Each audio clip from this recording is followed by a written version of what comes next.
WIFTBPM. We wake up every day to these tests as we strive to be great, and they keep coming, but we gotta persevere, y'all. Yeah, thin line, mastermind, mind of the master. Which one of you after? Thin line, mind of a god, mind of a captain. Which one of you after? Thin line, mastermind, mind of the master. Which one of you after? Thin line, mind of a god, mind of a captain. Every minute I fight with lethargy, striving to be godly, with an intelligence quotient exceeding numerology. Scholar body honorary, school of prophet alum, anthropomorphized lessons so I could become the heartbeat of righteousness. The everyday fight to pump the blood of kings, breathe the breath of life, moving up like Confederates in Yankee territories in the 17th century. But it's a thin line between divinity and iniquity. Mason Dixon hitting in complacent decisions, division between symptoms of a phenom and a psychopath, gifted and asinine. I won't erase that vertical line on an incline that divides them. Climbing out this box in my mind, it's like having altitude sickness on alpine expedition. Genius vision never fixed in on the depth below. Focus on elevation where others never dare to go. And brainiacs ain't contained in that receptacle. Incredible creative energy becomes perceptible. The cerebral can be an evil alter ego, a true pal, and you shall become legendary and futile. Development of a god. I sleep between dates on the calendar. Can't escape a date with a challenger. Now that's a blind date in the field division, but my other senses reveal I'm winning. Yeah. The thin line, mastermind, mind of the master. Which one of you after? Thin line, mind of a god, mind of a captain. Which one of you after? Thin line, mastermind, mind of the master. Which one of you after? Thin line, mind of a god, mind of a captain. Which one of you after? The first victories are internal, then external. The inner fight, sheltered by tissue and epidermal, fighting for the Holy Spirit to manifest through physics, working to boost this performance through physical fitness. Sees the drive towards greatness within. Mediocrity begins the extinction of potential in men. Time becomes fossilized, energies occupied, trying to survive with a 9 to 5 or a 5 to 5 for overtime, under time management by the bandit. Energizing his expansion like fossil fuel for the think tank, driven by your nemesis in the duel for your medulla to influence your lineages. I think out the box like addiction to prescriptions and limitless. Without the NZT dependencies, high percentage of brain power's already hitting in, and ordinary men can't activate it within the bin. I be demented if I can't live this. Tormentous accepting that Negro existence. I'm a regenerative scholar. No blue collars on my wardrobe, fighting to be an immortal martyr. They never pass us away, fulfilling the dream of Donny Hathaway, of being free today. And if it be's y'all's will, manifestations I made on the planet where we stay, putting truth on display all day. Thin line, mastermind, mind of the master. Which one of you after? Thin line, mind of a god, mind of a captain. Which one of you after?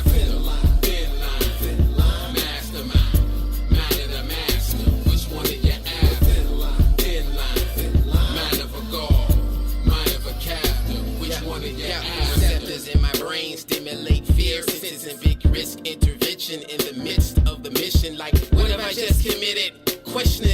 visions, wishing I can back mass time, revolutions per minute like Lennon did, transmitting this message that I ain't stepping out the bin again like Joe Jackson, cause I'm threatened. I study lessons from Psalms 37 in the 25th line, questioning if I'm divine, cause I'll never be forsaken. I just gotta acknowledge, if the God that I serve is the God of the prophets, I got the faith to conquer the fright, like the low fuel light on the turnpike in the country at night. Next exit 50 mile sign to the right. Darkness only thing in sight with no dinero, with debit low, balance but minimal. But I feel my heart with confidence when the challenge is pivotal. Yeah, they try to kill my will to fight, feel my will tonight. Write blank spaces as sheets up and right, to be the light and produce what you assume happens. If the spirit transitions through oxygen gases, as a vessel in a skeletal and muscular package that I travel through and live in, I'm never trapped in, I'm never inactive, I'm back in the creator's realm, with the most high creator at the helm. The thin line, mastermind, mind of the master, which one of you after? Thin line, mind of a god, mind of a captive, which one of you after? Thin line, mastermind, mind of the master, which one of you after? Thin line, mind of a god, mind of a captive, which one of you after? Thin line, sincerely from Reeve, man. Just strive to be great, man. Never give up on your dreams, man. Your aptitude, man. Express it, the world needs it. Fight, we more than just laborers, man. Yo, we gods and goddesses. Reeve, once again, BUC represent. Yeah. We wake up every day to these tests as we strive to be great, and they keep coming, but we gotta persevere, y'all. Yeah, thin line, mastermind, mind of the master, which one of you after? Thin line, mind of a god, mind of a captive, which one of you after? Thin line, mastermind. Good afternoon. Welcome to the green side of things. What's up, family? You're in with Sadeek and Cassiopeia. and sitting with us today is the #1 political mind in America. Hey! The man himself, the host of the Maze Jackson Show, the political wizard of the state of Illinois and all the states beyond that, the city of Chicago, Maze Jackson.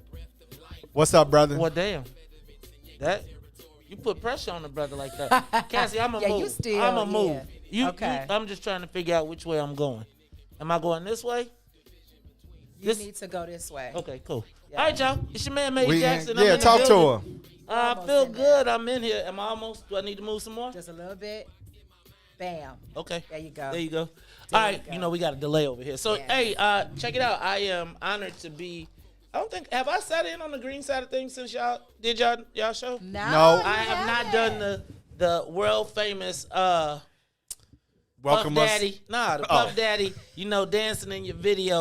I'm about to start doing the Herb Howard. I need Because my if shiny Herb suit. produce a show, Herb is gonna be on the show. Right? Like Herb produce your show, Herb is he like part of the production of your show as I'm your co-star. I'm your co-host. So, I have refrained. How does that work? Well, it works like this. Like I got the button, I got the control, I got the keys. Y'all I'm gonna hear sitting, me. I'm gonna tell you, y'all gonna hear what I got to say. Right. But I am honored to be here. I am honored to be in here with you all. Looking forward to it, and then to know that we are going to be talking to. We're going to meet. We're going to be talking to Alden Laurie. Yeah. Community and race editor for WBEZ. Now, I feel some kind of way. If it wasn't Alden, I'd be like, how y'all having somebody from a different station on our joint? But, it's Alden, right? And Right. Alden is the guy who, he brought us both to the realm of Phi Beta Sigma. Absolutely. He did. He was my history teacher. He was your history teacher. Well, Yeah. He taught me. I just remember, you don't want none of my Whopper. And it's funny. You know me, right? I can't just, everybody want to be grown. Right.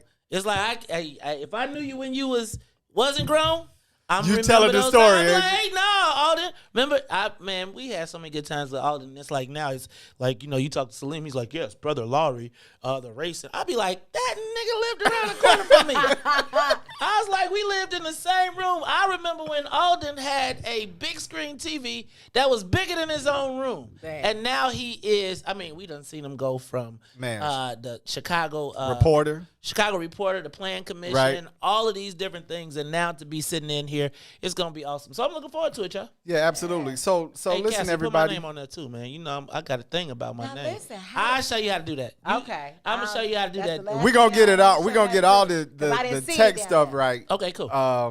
But we need you to like.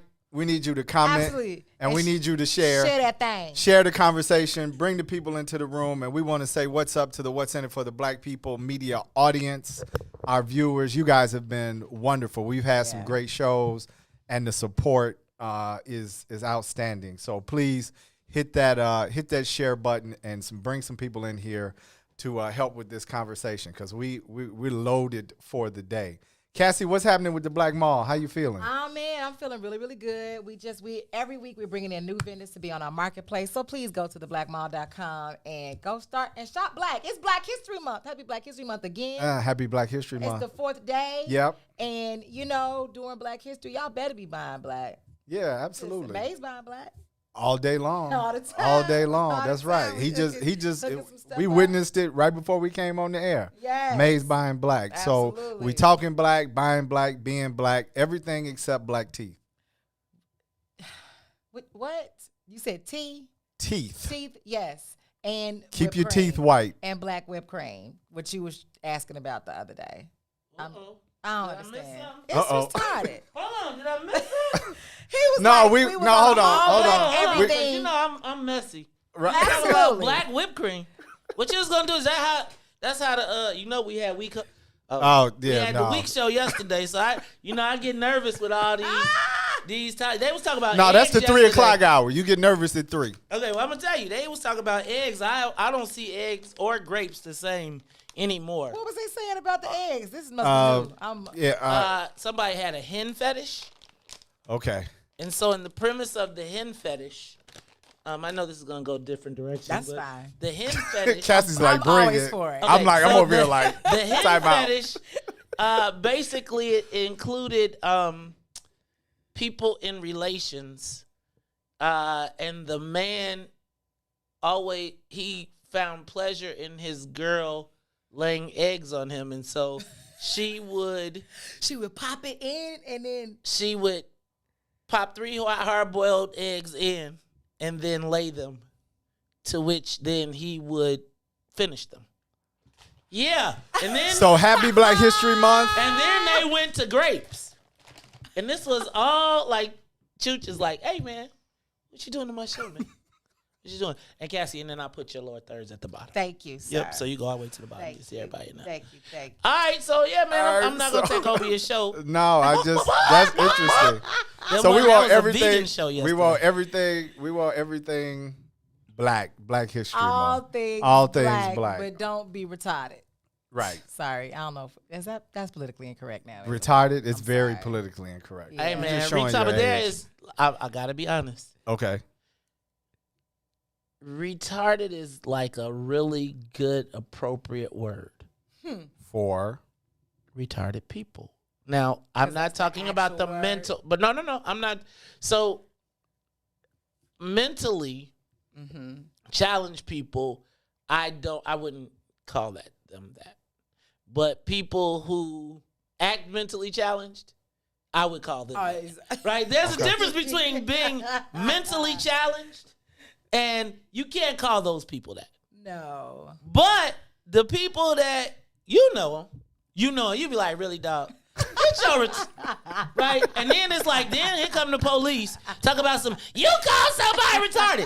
That fool right there, not the Special Olympics, but that Right. fool right there is not retarded. the Special Olympics. Not the Special Olympics crew, right? So I'm Right. sorry, y'all. I'm sorry. Right. No, that's very true though. That's very true. I'm just trying. I'm sitting here like, yeah, because we all use the word behind the scenes like that. Man, was you know how retarded. many words we use It's all behind kind the of scenes. words, right. Right. You know the white people be like, them niggas. No All the problem. time. They be like, And then when they see you, they be like, Chauncey, right? That's your name, right? You know they refer to us all as them niggas over there. Like you see them. Okay, let me stop. I done took over the greens. Look, I'm trying to be Herb Howard or something. What you doing? Oh, wow. Taking over your show. Okay, I'm stop. No, we're definitely happy to have the captain sit in with us today. So I committed myself to bringing in some little known Black history facts. Yay. And so just because go there. I know you finna go there. We ain't gonna see like Benjamin Banneker made the watch. No, we ain't gonna get that right. No, we ain't gonna get like Daniel Hale Williams. No. See, you finna go here. I already feel it. Go ahead. Dig it deep. No, you want to read it, Cassie? I would love to. Please.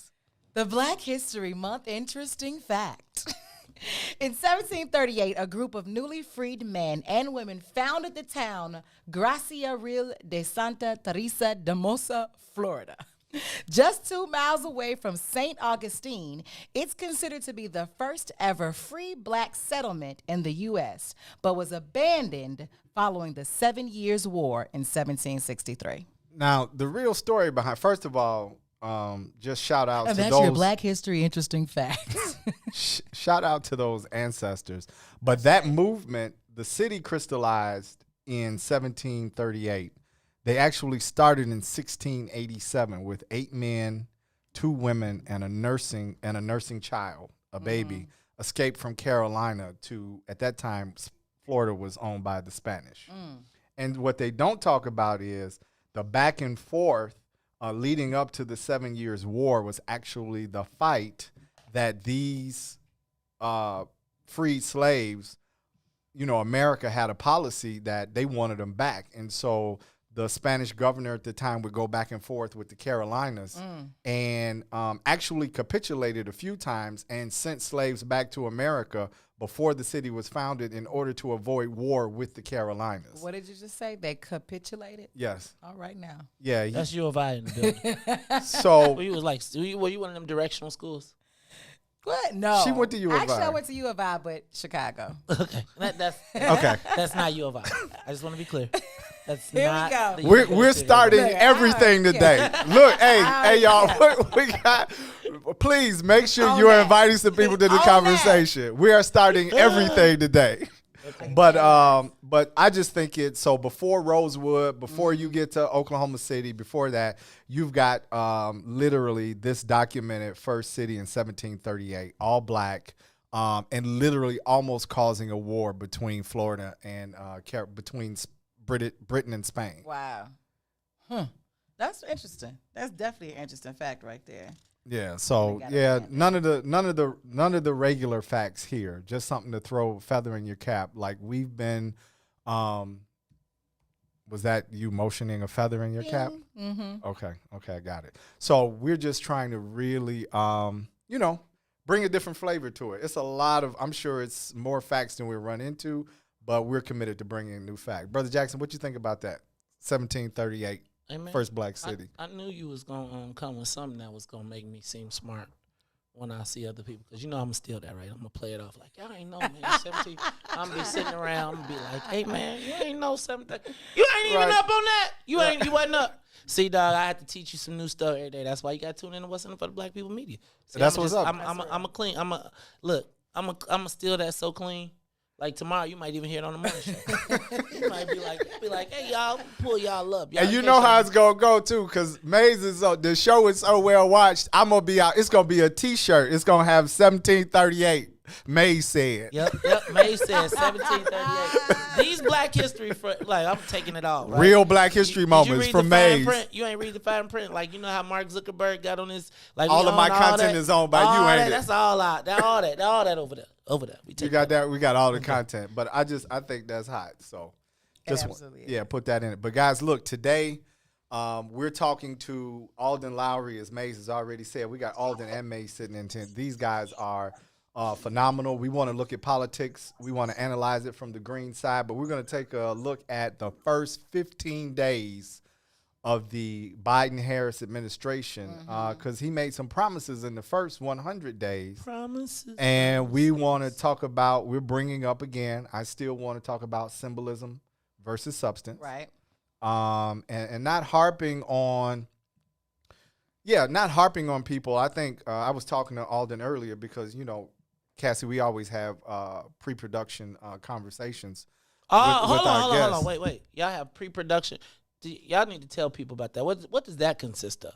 You actually playing your show? Oh yeah. Yeah, absolutely. Really? You playing We the show? don't. How do you do? Y'all got notes? All Yeah. these notes up in here. That's why when I was we like, were able why to is send this you nigga notes. calling me, man. Like, dog. I know. Am I allowed to say that on the Hotep show? Don't do that. Okay. Here we go. I'm black, y'all. We're definitely not the Hotep show. I'm just giving y'all. Okay, You know, but yeah, should we not be doing notes? That's funny. I'm trying to. I'm really twisting the knife on some of our other. He using it as a personalities. model.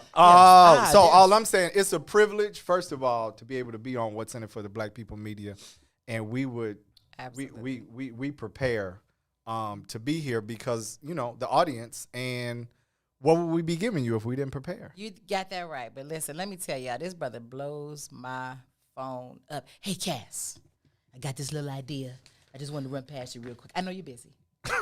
I know he do that to me too, and then he go on for like, I know you're busy, Right. but before and then he always talk to you intense, right? Like, so I know so you're busy, intense. and it's like he drops to the whisper, halfway whisper, and I know you're busy, but I just wanted to run this by you, and he be like, I am busy, Right. and he be like, I know, okay, Okay. so I got you, and then it'd be like 20 minutes later, you be 20 like, minutes. dog. We started this conversation with, I know you're busy. And it's like 20 minutes later, we be like, fuck it, I'm not busy no more. What's up? Hey, shit. I'll be like, pass the, I go, get my cousin, man. like Go find my my cousin, boy. pass that to the Good left. boy. I love you. I love you, Sadeek. I'm here. All of the Sadeek love in the room. All of the Black Sadeek history love. right here because you taking good production notes. Pre-production notes. Pre-production notes and conversation. Right. We got a whole map for 3 months out. Dang, I like that in you. Yeah, absolutely. So we want to be valuable. We just don't want to be in here sitting in here to have a show. So guys, come on in, please. You sound like you knew Maze before. You sound like, ooh, because you know me. I wake up one day and be like, What's the value? what's your actual cash value here? and and Chooch be on top of it. Excuse me, I'm sorry. He green side of things. I can't. We go way back, so I know version. So I hit him with the Chooch. So I'm just telling you, this probably gonna be my last time on the show because I'm going in, right? I like fuck it. We here. I don't get to curse on my show, so sure. He don't get the. You heard that right? He don't get the cuss on his show. So I'm gonna scare all your seniors away. When I heard his name for the first time, it was a day. I'm sorry. Who? That's it. That's part. This guy's. When you heard, When I heard his real name for the first time. Or Oh, his, boy, or his here we birth go. name. wait. Wait, what? What's Wait. up? What's up? He's so petty. Are you trying to go there? He's so petty. You feeling? We coming up on the break. You feeling swaggy right now, man? You busting up? I'm saying it, dog. What you want to do? Shoot, we go way back. Did he ever tell you that, like, Way back. how he Don't really start kicked that. it off? Don't start that. Like, Don't start that. He punched me in the stomach. 'cause he was Okay, trying to watch this. We're bringing on Mr. Alden Lowry. He is the senior chief editor Alden was of around when this happened, too. Community We had and just had Race lunch Get and that then he did that. for He punched me in the stomach. WBEZ. Check it out, y'all. Like, comment, share the broadcast. Bring people in the room. We're going to talk about this first 15 days. Biden-Harris, substance versus symbolism. Hold on, Jared. Because, he tried to, seem like he was cutting me off. Oh, okay. Right? It seemed like he was cutting me off. But, Jared, you know how this works, right? I got it. I'm clear. Okay, I just want I'm doing my best. Alright. I'm doing my best. Yeah, okay, Jared know how it works. You see, Jared, Jared, I'm not. Wait, Jared, I'm not confused. I know who signs my paycheck. I'm not Can I confused. tell y'all a Right. secret? Can I tell y'all a secret? You'll appreciate this. And then we going to go to break. So, it's a lot of different moving parts in relationships here. And so Jared. I knew this was gonna be about me. I'm gonna tell you. So I got this. Jared fits in this weird place with me, right? Like, no, he does. It's like the confidence of a young man who is confident in what he does, but I'm still like the old guy, like, hey, yo, dog, around this mug, it's like a pecking order, right? But he walks in the door, I appreciate confident young black men. So Absolutely. I wasn't tripping. So, we come up with a pay deal and all this stuff. And Jared, so when he gives me his bill, right? I'm like, so we going through it, and how I deal with money. I get real tested, I'm super clear. right? But so the brother's asking me all these questions. I'm like, Doug, I said I was going to pay you.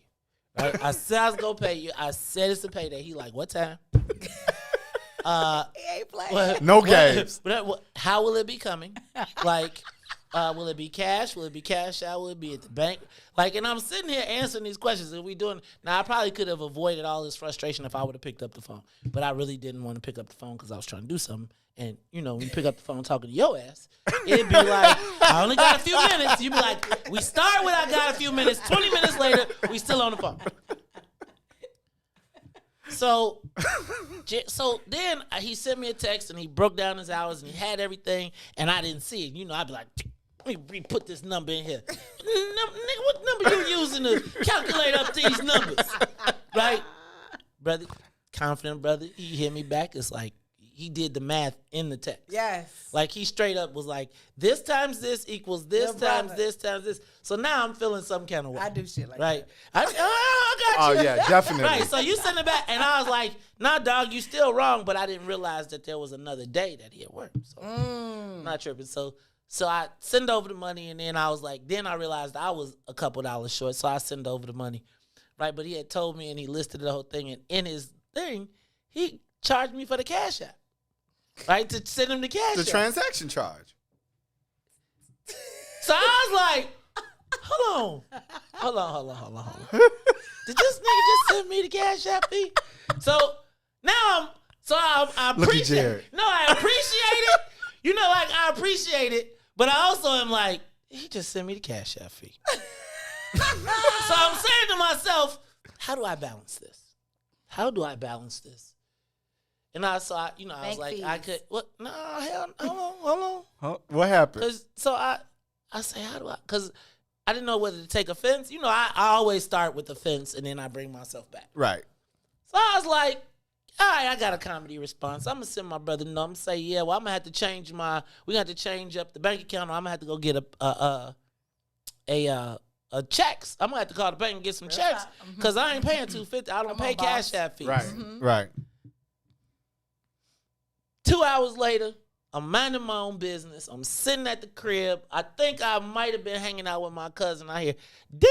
Yeah, and I'm like, who is texting me? Do you know Jared sent me the $250 back? Aww. But because he want his money via but cash. no. I appreciate it. He don't want So I appreciated the confidence of all of that, and I appreciated sending the money back, right? Yeah. Right. And it remained me because he said I just added it in. We didn't discuss it. He just put it in, and it made me think of Kenneth Feld, right? Remember? So we worked we had a client, and this dude used to represent all these NBA arenas. And at the end of the reconciliation, it would be like the dude collected like $3 million and something cents.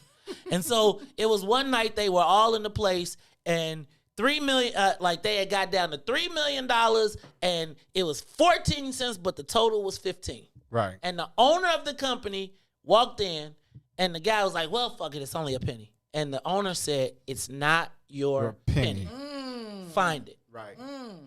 It's not your And penny. he sent the money back, right? Yeah. And he sent it back. And I was thinking in my mind, the $250, we didn't talk about that, right? Reasonable, but we didn't talk about it. But before I had a moment to stew on it, he had sent it back, which to me, that's some shit I would have done, right? So I like That's what's up. I appreciate that. That's So what's up. that's not your penny. I Right. was like, it's not your $250. I was thinking that to myself. And before I could type it, he sent it back. Good stuff, man. All right, That's y'all. what's up. That's what's up. I appreciate these young whippersnappers around here acting like they know everything. Hey, man, These it is millennials, though, boy. it is you super- hard to tell them some shit. It is super, super professional. So I got to shout Maze out real quick. Like, this is not, I know the audience knows, but if you've never been in the studio, It's ridiculous in here. And it's hot than a motherfucker. Yes, I'm taking this off at the break. Right, plant-based. I see you trying to advertise. I'm taking this off, but it's a camera for each seat. Yeah. He adjusted. He adjusted for COVID. Yeah, absolutely. Like it's first class in here. Yeah, y'all can't see it, but all the way. glass up in between. Yeah, it's absolutely ridiculous. Yeah. So just shout out to What's in It for the Black People Media. We're bringing in Alden Lowry. We're going to go to break. Come on back in this conversation. We want to discuss these first 15 days. Ow. We'll see you on the other side. Introducing your trusted source for high-quality Black emojis, better known as Blackmoji. We believe Black is beautiful, and that beauty should be reflected in the digital market. Now there is an app that does just that, starting with Black Greek letter organizations. Blackmoji D9 offers more than an emoji app. It is a cultural experience of Black excellence. Download the app in the Apple or Google Play Store to access a specially curated catalog of emojis representing the Divine Nine. Use the emojis to celebrate Black Greek events, acknowledge current events, support social causes, and learn about esteemed Black Greek members who blaze the trail of Black history. A portion of every subscription goes toward a scholarship fund specifically for members of Black Greek letter organizations to help keep the legacy alive. Download the Blackmoji app today. You're listening to I Said What I Said with Toussaint Warner and Herb Howard. Well, what was the power of the Bible? Most motherfuckers couldn't read. So the Bible legitimately changed the world because motherfuckers began to learn to read. And once I can learn to read, wait a minute, I can question some of this bullshit you talking What school about. you go to, though? It don't matter. A mind is a terrible thing to waste. Well, no, I'm just I went to Dunbar. Yes! That sounds Dunbar. Oh, it's good. People disrespect the city schools. This Chicago. And I'm a motherfucking genius. And that's on period. Shout out to the mighty man. Nah, I'm just playing. But seriously though, think about it though, right? The Bible legitimately changed the world, right? What's up, good people? You're listening to I Said What I Said with Toussaint Warner and Herb Howard live on What's in It for the Black People Media, Monday, Wednesday, Friday, 1 p.m. to 3 p.m. Are you curious to explore the intellectual currents that channel our thoughts and frame our reality? Have you ever meditated for relaxation and accidentally discovered the universe in the process? These matters and many more you may never have even thought of will be yours to explore as you come with me into Muwakil's world. Every Monday, Wednesday, and Friday from 11 to 1, right here on What's in It for the Black People Media. WIFTBPM.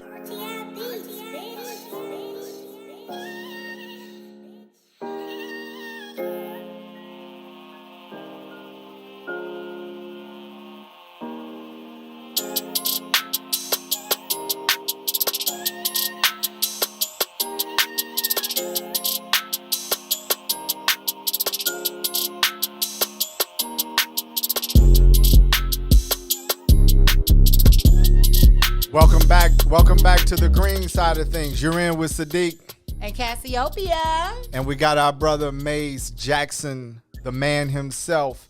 What up? And we are talking to Alden Lowry. He is a senior editor of Race and Community at WBEZ. Brother Lowry, can you hear us? I can hear you just fine. Good to be with you, Brother Mays, brother Sadeek, Sister Cassiopeia. Look, thanks for slipped. having me. Did you almost slip, Brother Alden?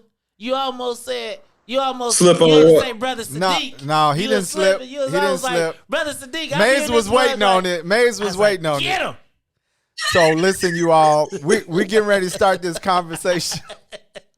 So What's we your mama need name? you, we need you to like, That's why I comment, started with you, Mays. and share the conversation. Cassie's enjoying this, by the way. I just want to say listen. I'm going to hear about all of this after the show. I just Any want to say this. excuse to So say, okay, "See, so Sadiq let's do this. Let's do this. Okay, full disclosure.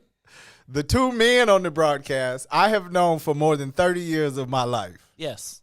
So Yes. so every now and then there's gonna be some shots fired. They're coming across the bow. And it's not even shots. They are. It's love, right? It's love, and it is familiarity. And you know, we are blessed to have 30 plus year relationships. Like there's not a lot of those. And so yeah, man, we have a great time. And I'm gonna be honest with you. I am honored, and I just think about us in 1989, all of us, and who would have thought in 1989, and you look around. So look at Cassie like, damn, you ain't tell me you was that old, bro. Yeah, that's what we're talking about. He was in fourth grade. He was okay, a freshman. Cassie, slow down. Like so, but yeah, man, to see Alden, to think like Alden was the guy who, quite frankly, was really one of my introductions to the University of Illinois. And then he was my big buddy, right? And then you see these guys, and then you turn on the TV, and you be like, wait. Alden on TV? Like Alden, and then you talk to like Salim, and it's like, you don't know Alden Laurie? I'd be like, the dude who made me eat the Whopper? Right. He's the great. Hey, dog. Okay. That the Whopper story is our story. Hey, man, I could read it. Okay. I'm just saying, I ain't going to tell you. Yeah, you reinvent. You see that, Alden? Your Whopper story is famous. That's a storm story. All right, so let's do this, you all. Let's do this. And I invited, for some real reasons, and I'm glad that Mays said he would sit in because Mays got a lot of stuff to do. And Alden, I want to thank you for clearing your schedule to have this conversation, and my beloved co-host all the time. Much appreciation. But let's get into the green side of these politics, right? What makes sense for black people? So Alden, Biden made some promises. I'm going to let you talk about it for the first 100 days. We're at day 15. In your estimation, tell us about the promises, because he said some pretty I don't want to say forceful. He said some pretty what's the word you would use? Audacious. Yeah, okay. He said some pretty audacious things. We're in day 15. We got 85 days left. What's going on?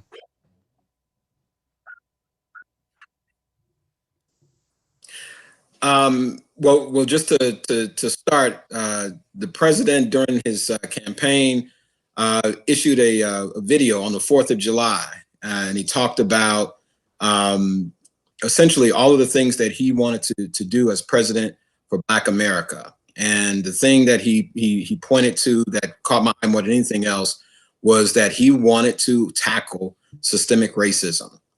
He would later go on to say that he would address systemic racism during his first 100 days. During his campaign, he put out materials with a list of things that he wanted to address. He had a specific webpage talking about his plans for Black America, talking about dealing with the inequities within the education system, within the criminal justice system. He even talked about tackling environmental hazards that impact Black communities. So he talked in a way, I don't know if I've heard a politician even say the words systemic racism, at least in terms of a presidential candidate, to acknowledge that it exists, and then to say that they had intentions to deal with it. So he's made some big promises and has talked about a lot of very entrenched issues, and said very directly, I know these exist and I'm going to deal with them. Even since being elected, he has continued to talk about how equity would be at the center of his work as president. And in his first 15 days, I would say that he's certainly been a refreshing change from the leadership that we've had previous 4 years. But I don't think he's even beginning to scratch the surface of the things that he has said that he would do for Black America, or for the very lofty and ambitious rhetoric that he had offered around equity, particularly for African Americans. So that's not to say that he hasn't done anything, but he's really just taking baby steps toward doing some of the things that he talked about that admittedly are enormous issues that have been around for centuries, that are going to take a lot of hard work, a lot of time, a lot of money, a lot of debate. So it'd be silly to think that any of those things could be accomplished in any dramatic way in 100 days. But if he's serious about that, I would say that he's off to a very slow start. What would you expect him to have accomplished by now? Well, I think what he could have done He's issued, by some counts, he's issued more executive orders in his first 15 days than any other president, incoming president in history. I think FDR holds the record with 30 executive orders in his first month. I'm sorry, in his first month. And Biden, by some counts, has 28. I think he has perhaps introduced as many as 42, and he signed 28 last report I've seen about it. So he's certainly on pace to break that record in the first month.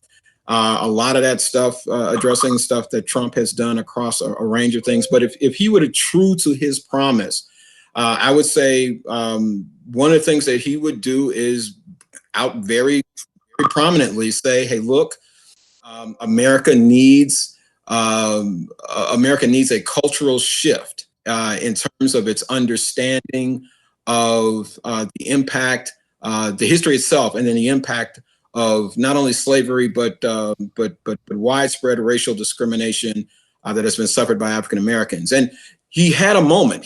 One of his first executive orders was essentially to denounce and decommission the 1776 Commission, which was something that President Trump had put in place.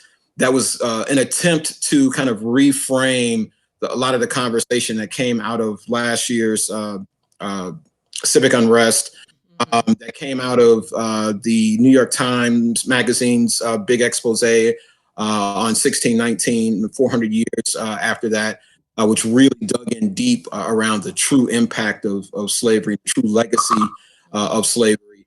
And Trump didn't like that. He felt it was un-American. And so he commissioned this 1776 commission that issued a report on his last day in office that essentially said, all of this, essentially, in no two doubt, short right? words, that's pretty much what it said, but essentially saying that a lot of the talk about systemic racism and the impact of slavery and all of that we'd heard a lot of over the past year or so, that all of that was just really giving America a bad name, wasn't true to the legacy of the founding fathers, and was bad for America. And so, wow. And one of his very first things is denouncing the report that they'd issued, decommissioning that group. Now, if he wanted to go the full mile, what he could have done is said, hey, look, this is what Trump did. I'm going to squash that, and I'm going to take it in the other direction tenfold. So what I'm going to do is to say, hey, here's an executive order that very clearly states that we are going to acknowledge America's history with regard to racial discrimination. And people think that that's just a conversation around slavery. I mean, slavery ended 150 plus years ago. There's a lot that America has done, federal government on down, that has exacerbated the problems that were created with slavery. The legacy of slavery and its impact we still feel to this day. But you can throw a million and one things on top of that. Everything from redlining, segregation of schools, the ways in which Black folks have had their voting rights infringed upon by the Republican Party just in the last 10 to 20 years as a way for them to gain their advantages, particularly in swing states. There have been a lot of ways in which the rights and privileges of Black folks have been shorted. And so let's acknowledge that history. We want this taught in our schools. We want it acknowledged in our corporate boardrooms. We want it acknowledged in our government halls. We want this thing to be front and center. America needs a reckoning with its racial past that it has not had. And so Biden could have come out and said, we are going to go the full this other direction. And then he could double down on everything that he promised during his campaign. He wants to address systemic racism. Okay, where do we start? I mean, you can look in every direction, from housing to the economy, to education, to policing, to the prison system. You can look across the board and talk about a range of things. And so he could have laid out exactly how his campaign promise, how he is going to follow up on that promise, how he's going to do these things. And even if all he's doing is, Brother Sadeek, we had a conversation earlier about, commissioning groups and studies and reports of that nature. He could have even done that and just said, we want to acknowledge that these things exist. They've existed with us for a long time. And during my time as president, we're going to deal with these things. And I'm getting the ball started by commissioning these teams to really look at what's happened, to examine the cost that's been weighed, and then to move forward with that. And then, of course, there's the big R, right? The big R, the conversation around. I'm about to say, once you start that, you gotta lead us reparations. Right. federally. We'll get to that. So I want to get to that. Yeah. The fear is coming in that, like, once I start this ball rolling, it's gonna snowball into something big. And I see my brother Cam Howard's in the building. Shout out to In Cobra for all the work they do towards reparations. But go ahead. No doubt. So I got a question, and I wanna flip something to Maze, because so my question to both of you, Brother Lowry, and shifting to Brother Jackson is, okay, he could do this, he could do that.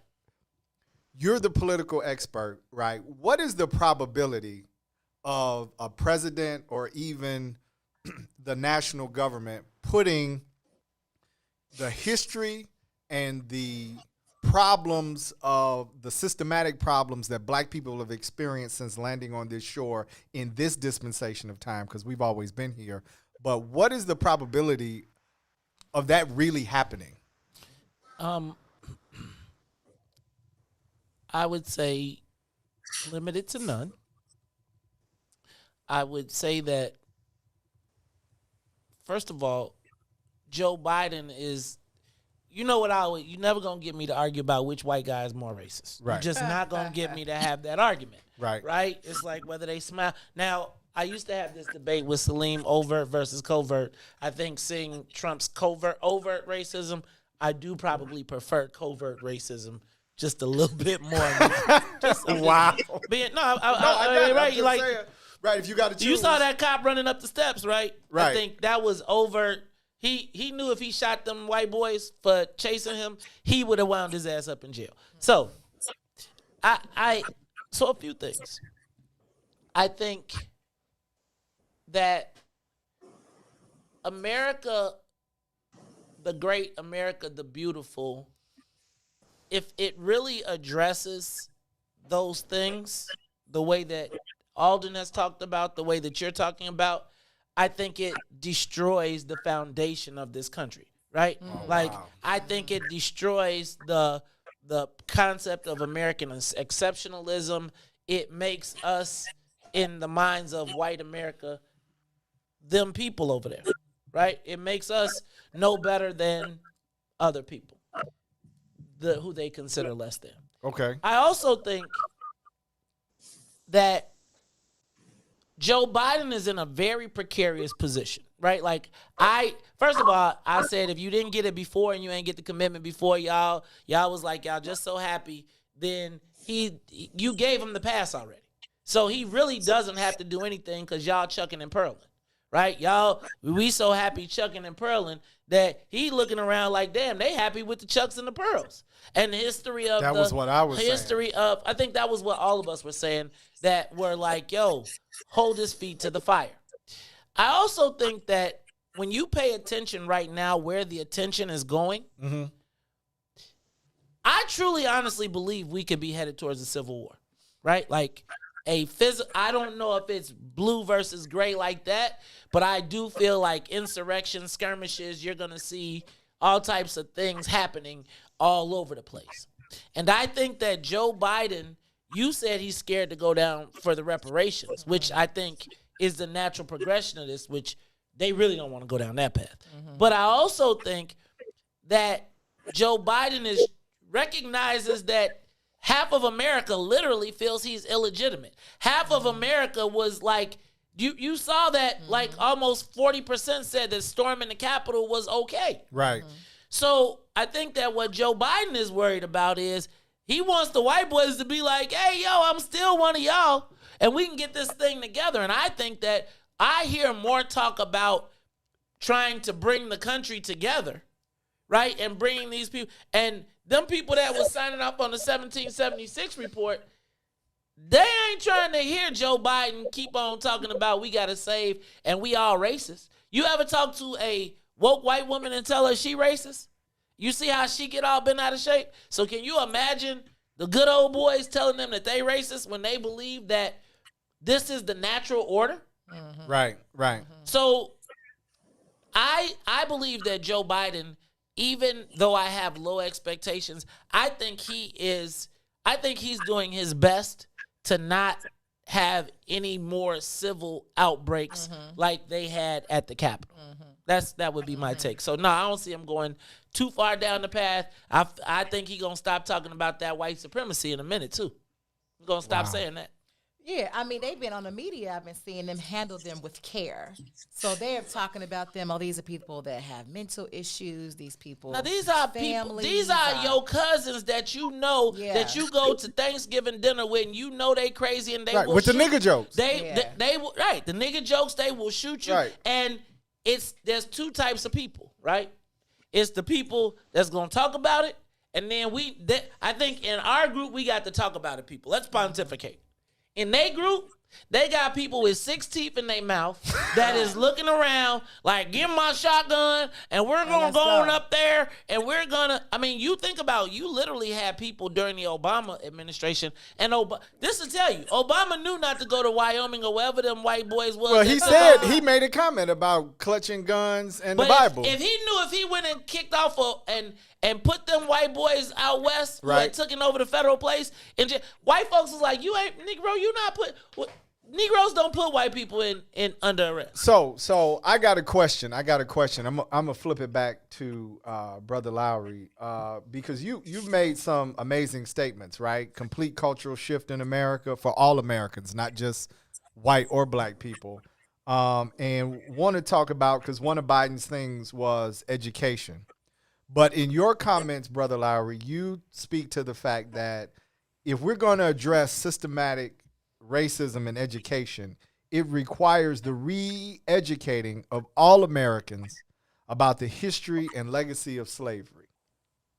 But and centuries of discriminatory policies. But my question is, with the up top movement, right, to unite the country, and knowing that the country is majority European, right, in statistics that they give you, right, and Cassie talking about reparations bubbling under the surface, right, not being attacked directly, is this really the time for a president to put black issues front and center in trying to reunite America from what Mays is looking at as potential civil war? Is this really like, do we go to the back burner policy-wise for another 4 years because we chucked and pearled it, we took pictures, Black Greeks was excited, blah, blah, blah. But when it comes down to the real policy, because America, which in my view we're not a part of, has to heal,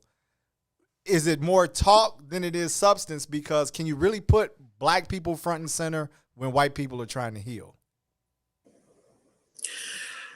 I mean, I think it certainly makes it more challenging, and the country certainly does need to heal, if you will. I mean, we are without a doubt a divided nation.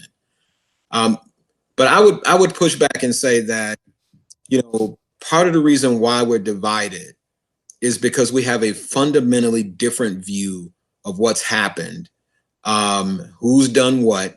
And what we have exacted from those actions, what we still exact from those actions to this day.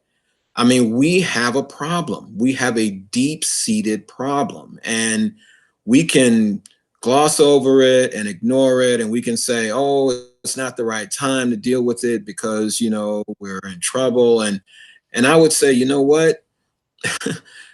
we are not making any level of progress. My hope from what happened last year was that was a moment to seize upon in the aftermath of all of that. When it was fresh, when you had Fortune 500 companies that you would never think would say some of the stuff that they were saying, not that they were necessarily genuine or sincere about it, but you know, that they would even utter those words. And some of them are still doing that. It just felt like a moment, an opportunity. And we certainly didn't have the right president in place to seize upon it in that way. But I still think the embers are still fresh from that conversation. And you know what? There may be another George Floyd next month. You know, I wouldn't surprise me. There's probably one right now. Right. Yeah. Well, you saw they had a pattern. But Alden, I think when I think about the concept of this moment in time, and really, I just lost my whole train of thought. So I'm gonna let you go back because I lost it. But it was ingrained with what he was going. Go ahead. I'm sorry, Alden. Sure. So I would say press forward. Part of the pushback, and trust me, there will be dramatic pushback. There's some who think that the rise of some of the right-wing extremism that we've seen lately was due to Obama being elected in 2008. And, that makes sense to me on some levels. But the heart of that pushback is again, this fundamental kind of misunderstanding of what has happened and the impact of what's happened for all of these centuries. America is not the country that most white Americans truly believe it is. It's not. If you have a very clear and unbiased and unfiltered view of America, you're conflicted. And this is the way I think a lot of Black folks think about the country that they have called home. You're conflicted. I mean, there's a lot to be ashamed of that America has done and has stood by and watched happen. Alden, and this goes to my point though, and I think watching Joe Biden not take the full steps, when it goes to my thought that Black people are politically naive, right? Like whether we knew we were gonna vote for Trump or not, right? Like Black folks knew they wasn't voting for Trump. They knew there was probably nothing that Trump could do to convince a certain class of people. But at the same time, those same Black folks argued against their own self-interest at the time when they really had the most leverage. Yes. When Joe Biden was on his back. Think about this. We had two candidates that nobody wanted, that Black America saved. And then when it was time and Cube put up the contract with Black America, and you can say whatever you want to say about Cube, but you negotiate at the time when you have the candidate or the person at their most vulnerable, when they need you the most. Right. Leverage. And we walked away from our leverage. And I believe that Joe Biden, in recognizing that, and political strategists, and having sat in listening to white people after primaries, Joe Biden went back to who he was, which was, we need these Negroes to get over the hump for this primary or this election, and they will be happy with the Chucks and Pearls. Yeah. They will be happy giving up their birthright as descendants of slavery to merge into this immigrant conversation where we talking Black girl magic for the first day, but meanwhile in India they having fireworks parties.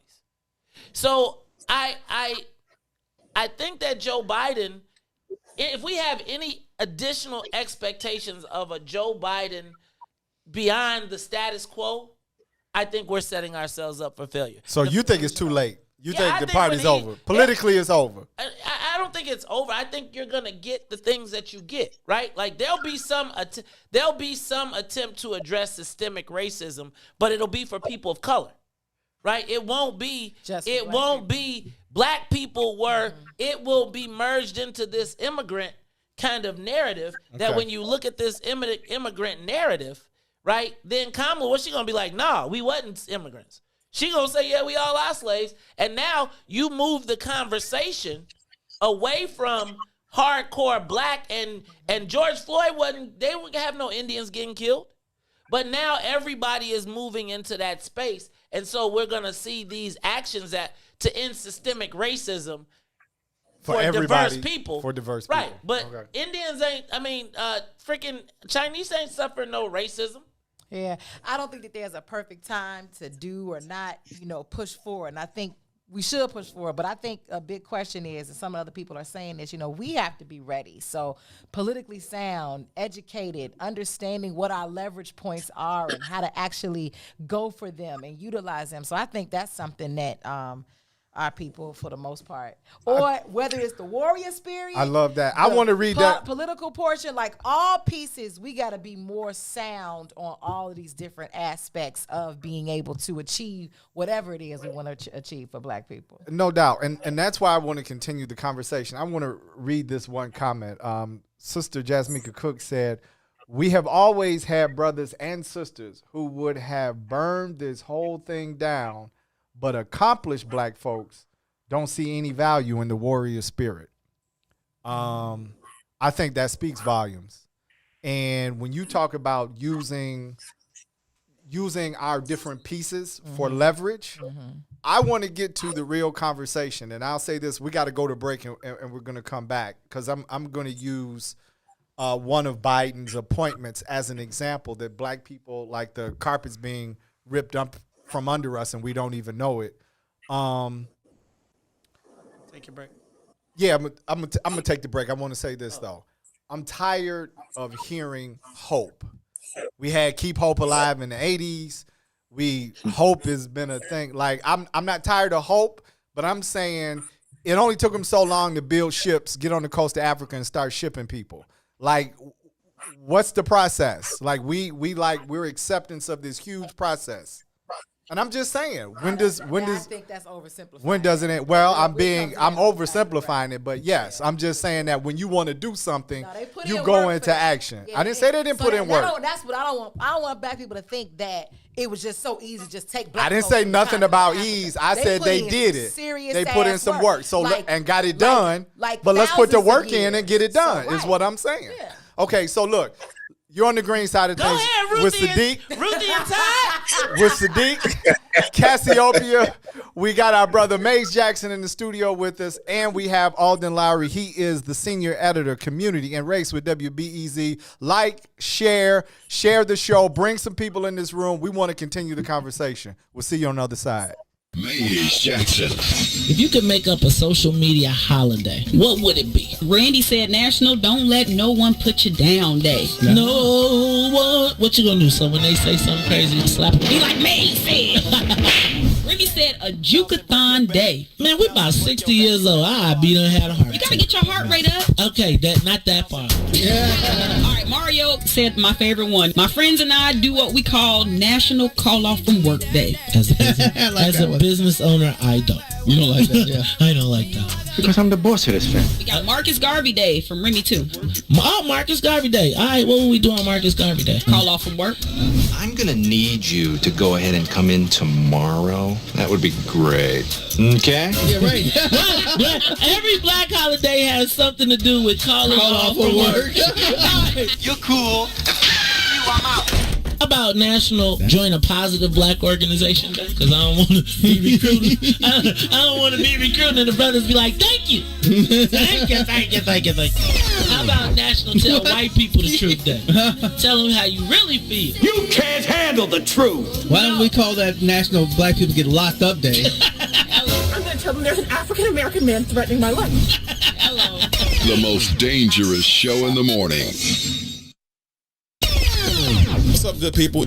Y'all go accept my request on the page so I can do the survey. Why would we do that? I'm trying to do the survey. Why would we let you in? Why would we let you on the... You talking about the Iswiz book club page? No, why would we're going to let you in, Ron. You need to read. I'm with that.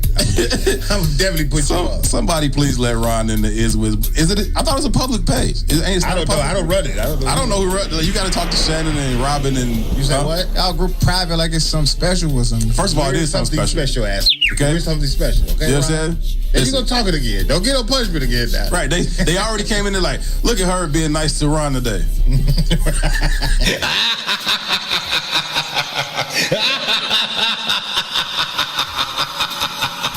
It wasn't gonna last. You always mess. I think Asia came in like, for now, like just for a little while. Just for a little while. Just for a little while. Just for a little while. Somebody let that man in the page.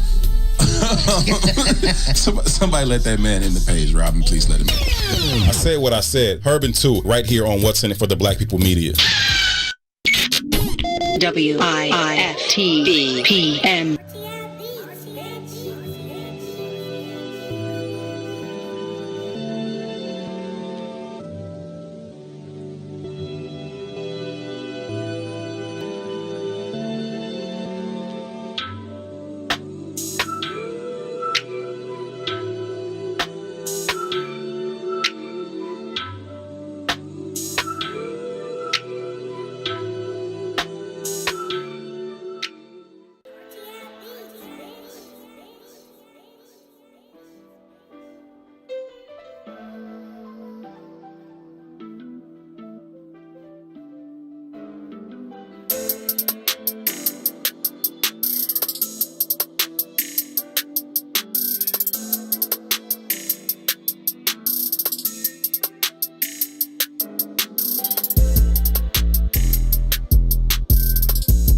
Welcome back to the green side of things. You are in with Sadeek. Cassiopeia. And we've got the man, Maze Jackson, sitting in the studio with us, and we're talking to Alden K. Lowry. He is the senior editor of Race and Community at WBEZ.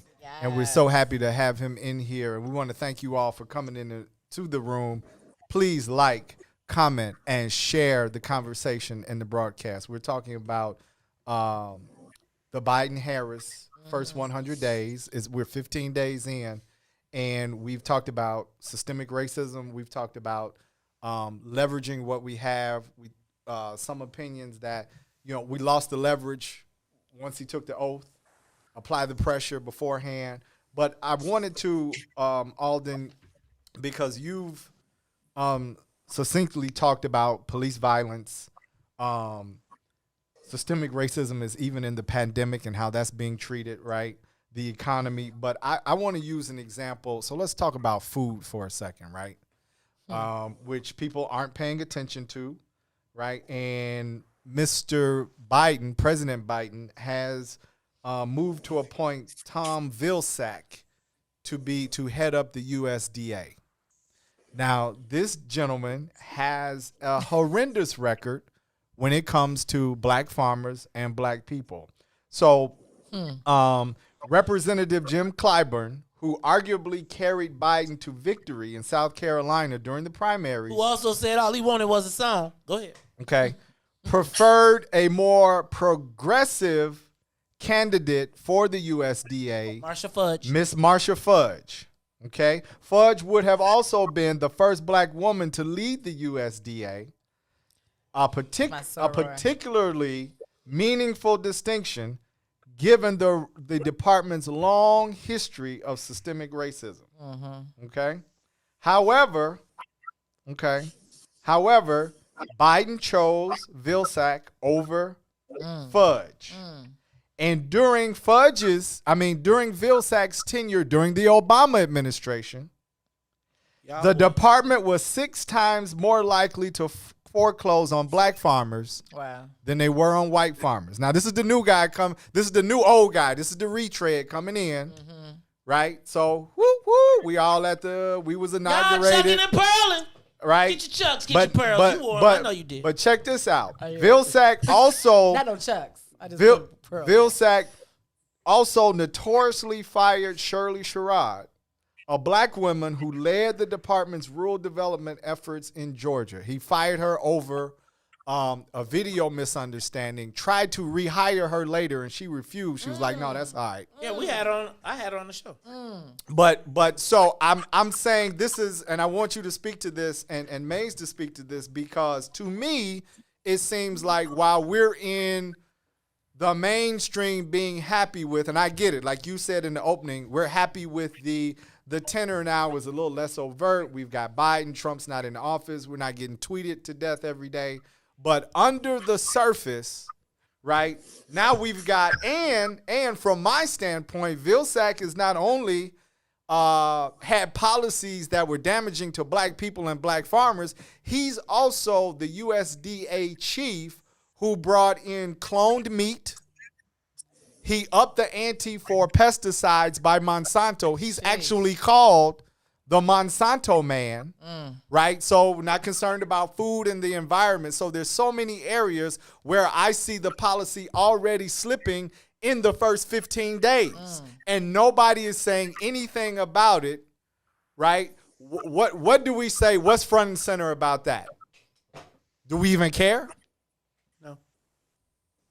Well, we care. I mean, I can say this. I love this conversation because you guys are, you all know about this stuff in depth. And I don't. And I think it's a lot of our people that really don't and don't really understand how close this hits to home to us because it's a little harder to see and understand. So these conversations are important and I appreciate it. So I'm all ears right now. Brother Lowry? Yeah, I mean, I think the principal problem for us is just the lack of awareness around some matters. The interesting thing too, though, is that I don't know if the if his appointment, if Vilsack has to go through confirmation process the way others do. But that's one particular point where people can stand up and ask questions. Everyday citizens don't have an opportunity to ask those questions directly, but their representatives do. So when Vilsack, if Vilsack has to go through this process, I don't know if he does or not, but if he has to go through this process and he's questioned by members of the Senate, then your senator, one of your two senators, can ask those questions. Say, hey, what about this? What about that? To kind of bring those things to light. But going back to the previous conversation, our work as citizens, particularly Black folks, our work isn't over when we cast a ballot. I would say that ballot is probably the least consequential thing we'll do in our role as Black citizens. We have to be actively engaged. We have to be informed. And the work that we talk about people needing to put in is leaps and bounds above what we do on election day. And it's got to be something that we're doing continuously throughout the year. And that means raising our voice. That means organizing with others and making sure that we're heard, demanding what we need to get done, and then holding people accountable in whatever ways that we can when people aren't doing or following our interests. So all of that, all of this stuff that has to be done is stuff that people need to be doing right now. I mean, we can't lament and say, oh, well, we got to wait until election day to vote this person out of office. We gotta form that leverage in some ways outside of the ballot box. Okay, go ahead, man, because I got a question. I just feel like this is the conversation that we were having prior to the election.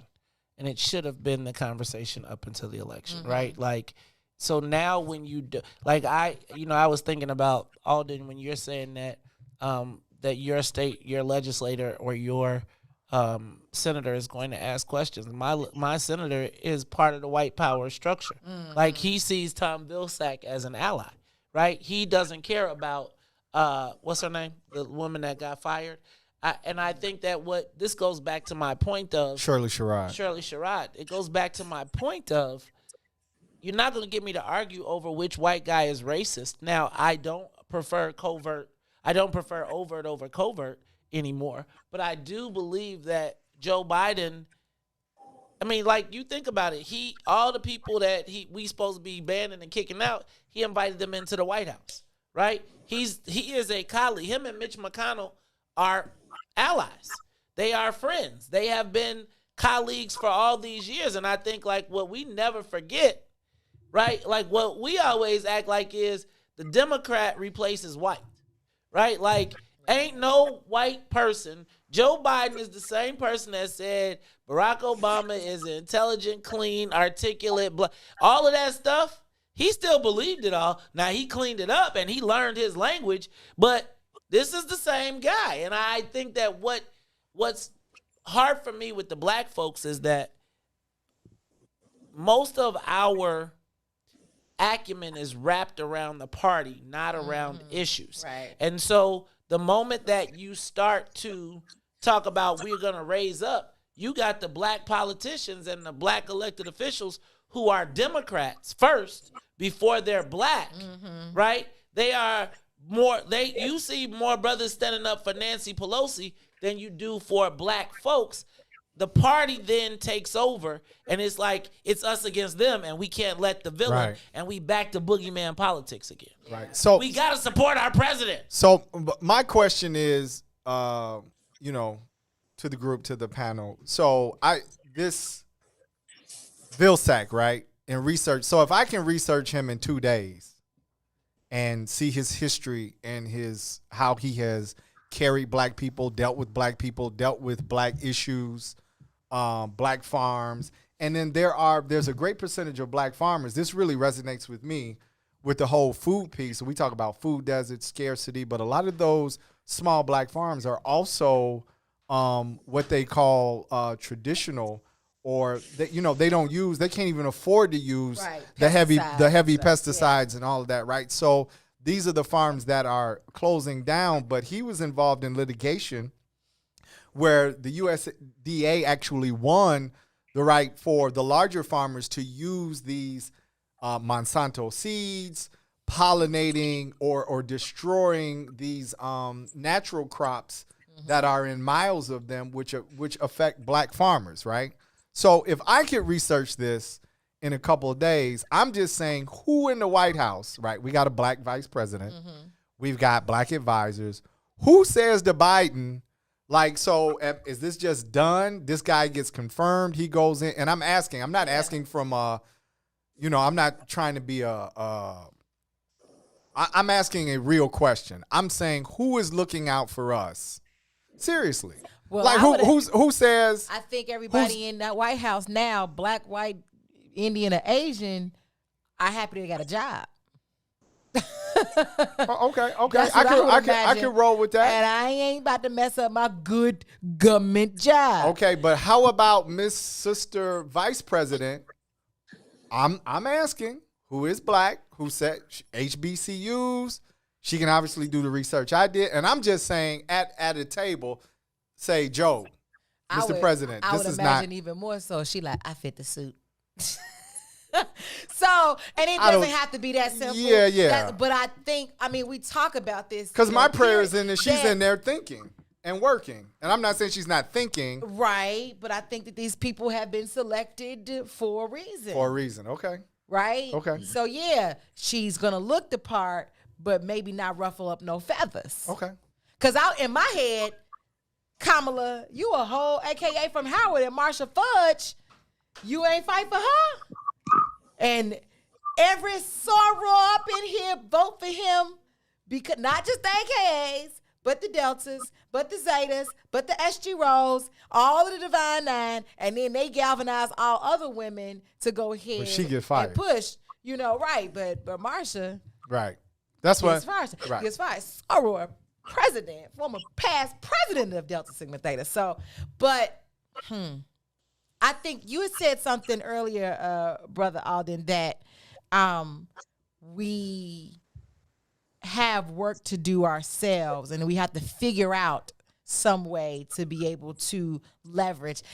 Do we have any layman ways, right? Because we have in every set of people, there's different people that have different gifts. You got your academics and scholars. You got, your workforce. And then you got pretty much everybody else. And within it, everybody else, you do find your warriors and your rabble rousers. And I think that there's a balance of all of that needs to be. What could everybody in different levels do to actually really make change and be able to leverage our power here within government? Well, for lack of any other kind of thing that comes to mind immediately, but I would think that in terms of layman, like something that any and everybody can do, I would say it would have to involve social media. It's easy, it's accessible, it's free. And a lot of us, I would say a higher percentage of Black folks than perhaps other groups are on social media in some form or fashion. And there have been a lot of things that have sprung up because of, great activity and interaction among Black folks on social media. And so I would say that is probably one tool that could be utilized to lift those voices and to apply some of that pressure and to gain some of that leverage. You've even got media covering things that are happening on social media. And so if Black folks are generating a buzz, and that buzz could be about Vilsack's appointment, it can be about other micro moves that the president is making or that he's not making. And those things get attention. They're talked about on the evening news. You've got, people in the president's ear. That's an opportunity or potential opportunity to gain some of that leverage. Now, you don't have the threat of an election coming up or anything like that, but specific to Biden's articulation of what his focus was going to be as president and what he wanted to do. I mean, if there is a constant buzz on social media about the ways in which he's not doing that, those are things that he'd have to address, in pretty much every news conference that he's holding about any particular subject matter. So that's a potential way to apply some leverage.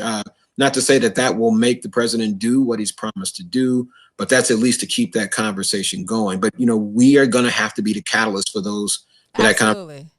So. Absolutely. And I think it keeps that buzz going and people's thinking and constantly critically thinking and constantly, scrutinizing and saying, wait a minute, I need to be looking at every piece. But although there might not be a presidential election coming up, aren't there smaller local elections that are coming up every year for every state, every city where we can figure out, this guy is connected to this person in this city and state and to that person, so that, now we can see, this representative is on some bull and we need to decide if we want to actually reelect him locally right now or not, because he's connected to the same type of power structure. So yeah, that's a great point. I mean, you got the midterm elections will be coming up in 2022.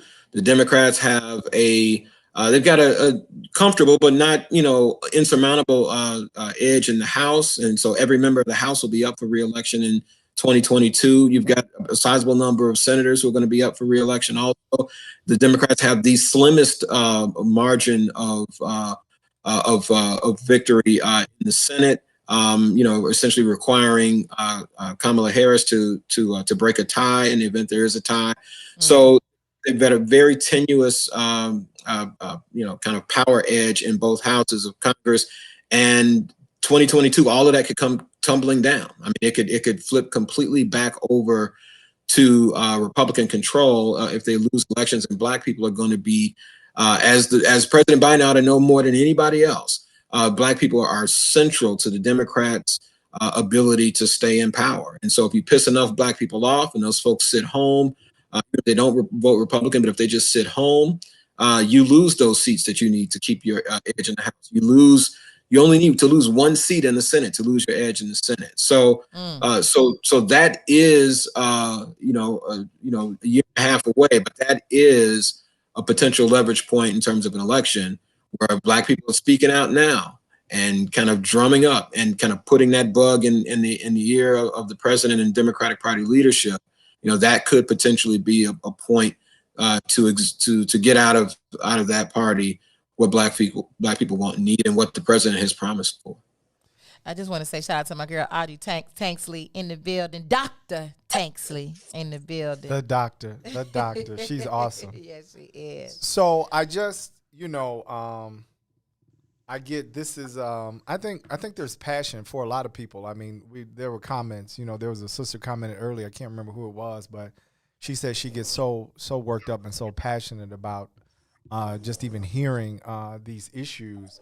But we want to make sure that we're bringing things to the table that aren't necessarily on the surface, that aren't going to hit the evening news, or it may hit the evening news, and then by the time we're aware of it, it's a bit late.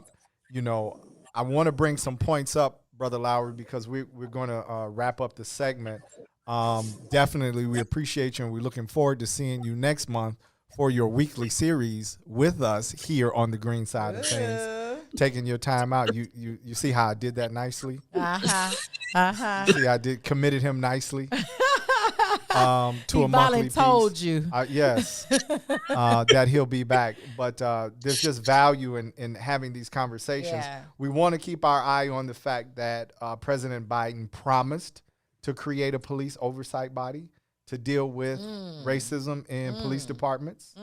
That was a promise, right? We also want to keep our eye on how funds and resources are being disseminated in terms of COVID, because these things were also mentioned, right? The pandemic, prior to the pandemic, the economic crisis had hit the Black community hard. Then the pandemic hit Black community and Black businesses super hard. Yeah. Shout out to the Black Mall for helping people switch over to virtual platforms and learn how to do business differently. Yeah. Plant-based African. So I want to say that these are things.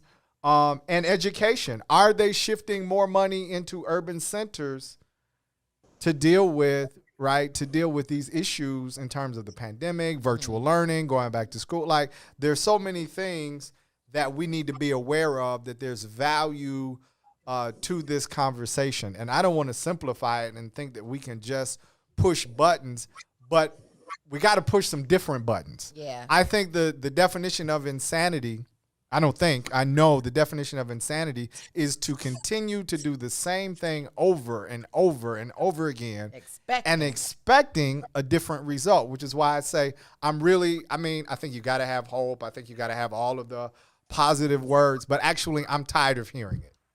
Right? Because it rests only on that. Yeah. And it's like, faith without works equals death, right? Right, so exactly. Hope is the same thing. If you just gonna hope and you're not actually getting involved and staying engaged and doing something and contributing, then that's just gonna die and you're gonna get the same thing that you've always gotten, which ain't shit. Right, pretty much. And I think we're on the side of tired of not getting anything. Mm-hmm. I mean, that's where I am personally. It's like, okay, great. I hear the rhetoric. It's great. The symbolism's good. Mm-hmm. But now you're getting ready to put a guy back in at the USDA that is on record for being black people unfriendly. Listen, my cousin Ingrid says, why should we expect Biden to do anything for us when Obama didn't do nothing for us? And then Boosie says, I feel insane as Right, but that's real talk though. So I would say to Ingrid, so what are we gonna do? That's why I said let's not. Absolutely. We talk about voting. Alden, I like your point about I forgot how you said it. The most inconsequential thing that we can do. Like that's the floor. Yeah. Right, but we build it up like it's the ceiling.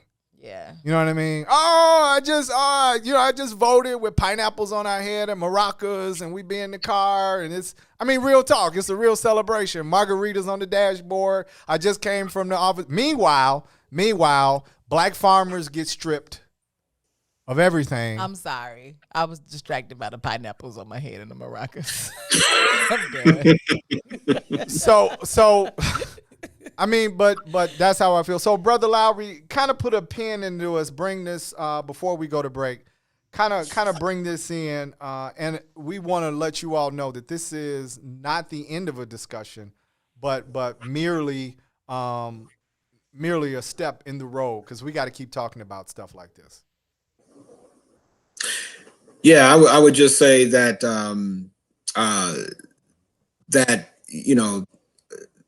our president has offered some would say very promising rhetoric around what it is that he wants to do for Black America. Black folks are the reason why he got out of the Democratic primary. They're the reason why he ultimately won an election. So Black folks have every right to demand things from this president. And thus far, this president has, and certainly it's been 15 days, but this president has come close to delivering on some of the things that he's promised. And Black folks should hold his feet to the fire. Even if Biden was your guy, you supported him wholeheartedly, that's great.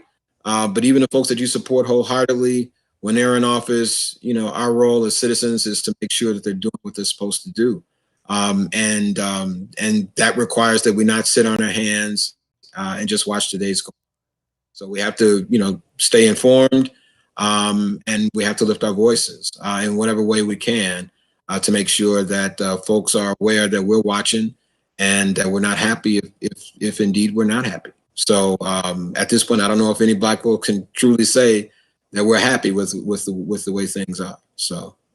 Yeah, and that's real talk. And I see this, I'm really sparked because I felt the same way when you brought it up. So in the comments section, one of our viewers has asked, but haven't we had the conversation about local politics before? And I don't want to drag that out, but just having been in the political conversation, having worked on aldermanic campaigns, mayoral campaigns, state rep campaigns, gubernatorial campaigns, all out shout out to Mays Jackson, who is always taking a moment to engage or involve me personally. But we talk about every year, like, if the local guy doesn't do what you want, get the local guy out. Like, then go to the next level. Like, the conversation I'm looking for the balance because clearly, even in the comment section, there's a feeling of we've said that before, like at every level. And I know we got to keep your comment, Alden, press forward, right? Keep moving. I'm just saying that again, the whole insanity piece is like I think it was a Boozy or somebody said in the comments. I feel as saying right. So we keep retreading in our hope, it is a retread conversation. I think though, let me say with the local piece, right. I think that it's left still on hope. So you said we didn't do anything about it. I don't think we do no work. Okay. Right. We'll say, you need to do something for me, Alderman. Say it again. How did you need to do something for me, Alderman. And then you go home and you be like, I'm waiting. And he got 40, 50, 300 other people saying the same thing. And the ones who's getting stuff done are the ones that's like, hey, get this done. Hey, or I'm going to oust you. Hey, this is my other network to get to you. That's the type of work we got to be doing. Got it. So your view is we've talked about it before, but we haven't put the action behind it. Got it. You got to get up. If I you feel want your snow shoveled, you got to get up and shovel it. Right. Why ain't they do it yet? Girl, if you don't get your ass out there and shovel it. Is that how you really feel? Yes. You don't want the city to come shovel your snow? I mean, they can. They can, but if not, you go get out there and handle it. I'm gonna go out there and do it. Or we're gonna galvanize we're gonna get a block club, and then we're gonna pay for somebody ourselves to do it. I got it. Look, the beginning of the conversation. Talk about the alderman and be like, hey, we got to him. We went there. We stormed the castle. He still ain't do nothing. We getting that man out. Hey, I'm gonna send an email and then we got somebody ready to put in that's gonna do this work for us. I want Vilsack to come talk to us. All right, let's do it. How you feel about that? We're going to interview him. We're going to put a panel together. Let's do it. That's Vilsack, come talk to us. Real. You got a bad record. Come talk to us. Let's do it, man. Alden, give us a few words, man. We thank you. We're going to wrap up, but give us a few words. Let the people know where they can find you, what it is you do, how critical you are to what's happening in the community. Talk to them. I lead a team of 5 reporters at WBEZ. You can catch us on 91.5 FM. You can hear us through our streaming app and online, and you can certainly read stories that we're doing at WBEZ.org. We're covering housing, immigration, work and opportunity, demographics, and communities. And we have an expressed interest and I would say passion around covering issues of importance to communities of color, covering issues of importance to Black Chicago, to the South and near Western suburbs. These communities are the communities that we think about when we're talking daily and weekly about what we want to do. If you've got stories, let us know. And if there are things that are not getting attention, we want to be a part of remedying that. So we're known as the Race, Class, and Communities Desk at WBEZ, and the desk was created, and I joined the desk as editor, purposely to bring these issues to light, to inform our Black communities, in particular for me personally. So very invested in the work, and we're hoping to be a part of what's needed to change things that we see in our communities. Thank you, Brother Lowry. Thank you. Thank you. We appreciate you. Y'all put some pressure on WBEZ. Make them talk. We got a Black editor in Race, Class, and Community.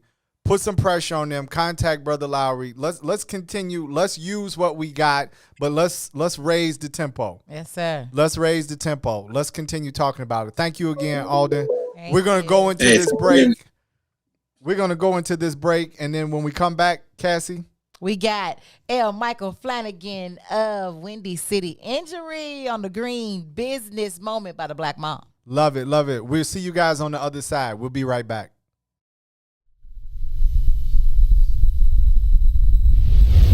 Come all the way with me.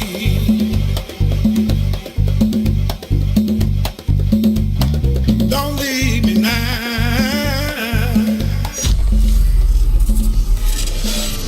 for Chicago's Power Hour. I'm your host, Angie Mims, and Terrence Keys, TD, aka Terrence Daniels. Do you believe that God's going to turn it around? I got to. Why? Why? Because he's did it before. Come on. And he'll do it again.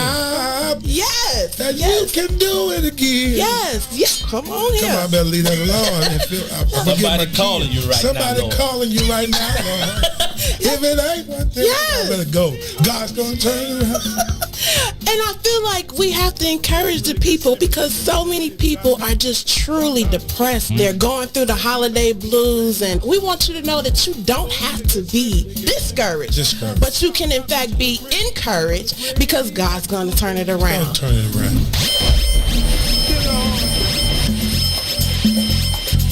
It's me again. God's gonna turn it around. I'm calling on you.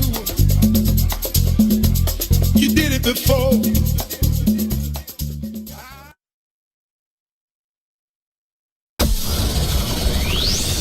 Shop at Black-owned and operated Solo Beauty, where you are appreciated and respected.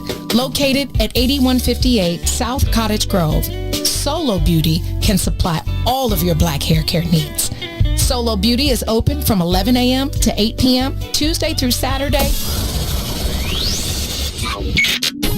WIFTBPM. Yo, who said devotion had to be sad? Yo, check this out. The Lord is my shepherd, shall not want. He maketh me to lie down in green pastures. He leadeth me beside the still waters. He restored my soul. God's gonna turn it around. Come all the way with me.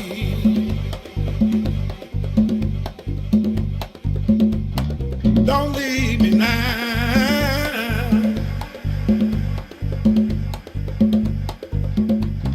Come all the way with me.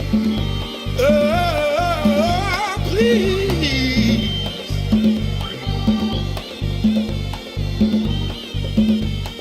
Please. Please don't leave me now. Please don't leave me now. Please. From glory to Gethsemane, Gethsemane to Golgotha, Golgotha to the grave, from the grave back to glory. Glory to Gethsemane, Gethsemane to Golgotha, Golgotha to the grave, from the grave back to glory. Glory to Gethsemane, Gethsemane to Golgotha, Golgotha to the grave, from the grave. Glory to Gethsemane, Gethsemane to Golgotha, Golgotha to the grave, from the grave back to glory. Welcome back to the green side of things. What's happening, y'all? Yeah. You in here with Sadeek and Cassiopeia. Man, what a conversation. We just Absolutely. finished talking to Alden Lowry and Maze Jackson. Yeah. Concerning we want to stay on these 100 days. Man, we gotta stay. I love it. Keep their feet to the fire. Yeah. We can't just be, lulled back to sleep with just the celebratory and symbolic stuff that you bring up. And we got to stay on it. Like, we got to do work. You got to do work. You might not have agreed with the way that the Proud Boys or whatever that group was, it starts with a Q, I believe, that went up to the Capitol and the position that they stand on. But what you cannot deny is that when they got an issue, they're going for it. They go to work. They go to work. That's real work. So that's real work. So we got to put in this work, y'all. And then just real quick, because Cassie's going to do this green business segment, where we also discussed in the break is if you need your snow shovel, call Cassie, because she is not taking it. Do not. She is not. She is not taking it. She is not taking it. She is going to work. Do you hear me? I'll show you how to bend your knees. Call Cassie. Contact the Black Mall. I heard it's blizzarding out there. I'm gonna tell you. She will do a video on it. No doubt. I sure will. I'll tell you how to bundle it up so you're good and your hands are fine. You get the plastic, all of that. Anywho, this is the Green Business segment presented by theblackmall.com, and I am super excited to have on here attorney L. Michael Flanagan of Windy City Injury. Thank you for being here with us today. Attorney Flanagan, how are you? Hey, what's going on, y'all? Thanks for having me, Cassie. Oh man, absolutely. I appreciate it. This brother here has been building with the Black Mall for probably like almost a year now, and we're super excited to have you. And we want to talk about, what you do and the type of law. There's so many different types of lawyers out there, right? We all watch CSI, Hundreds of types, and those things. And most people, I think, are thinking about just criminal law, I think, when you first thinking about a lawyer, but there's a lot of different types of attorneys that are necessary for our life. So tell them what you do. Yeah, no doubt. So you guys are right. There are different types of lawyers, just like there are different types of doctors. You have pediatricians, you have cardiologists, you have brain surgeons, you have dentists. Dentists are doctors. You have physical therapists. So it's the same sort of comparison when it comes to lawyers. You have, divorce lawyers, you have real estate lawyers, you have corporate lawyers who you never see.